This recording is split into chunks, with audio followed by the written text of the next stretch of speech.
राक्षस विवाह में कन्या को बलपूर्वक उसके पिता और परिवार वालों से छीनकर विवाह किया जाता था। इस प्रकार के विवाह में वर पक्ष द्वारा कन्या के परिवार के साथ युद्ध किया जाता था और कन्या को जबरन अपने साथ ले जाया जाता था। यह विवाह का एक क्रूर और अन्यायपूर्ण रूप था। प्राचीन भारतीय समाज में राक्षस विवाह को भी निंदनीय माना जाता था।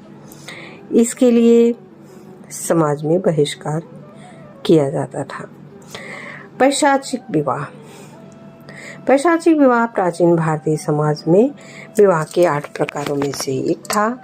यह विवाह का सबसे निम्न कोटि का रूप था। पैशाच विवाह में वधू को उसकी इच्छा के विरुद्ध, अक्सर जब वो सो रही होती थी, उसके परिवार की सहमति के बिना जबरन विवाह में शामिल किया जाता था और यह विवाह का एक अनैतिक और अन्यायपूर्ण रूप था। प्राचीन भारतीय समाज में पैशाच विवाह को निंदनीय माना जाता था और इसके लिए समाज में बहिष्कार भी किया जाता था। जो इस विवाह को करता था उसका सामाजिक बहिष्कार करने का भी रिवाज था।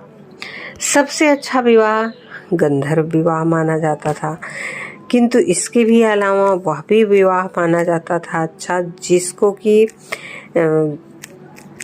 माता पिता परिवार की सहमति से अच्छा देखकर किया जाता था।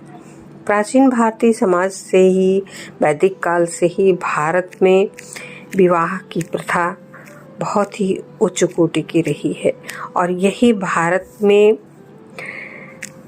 उच्च मूल्यों का कारण भी है।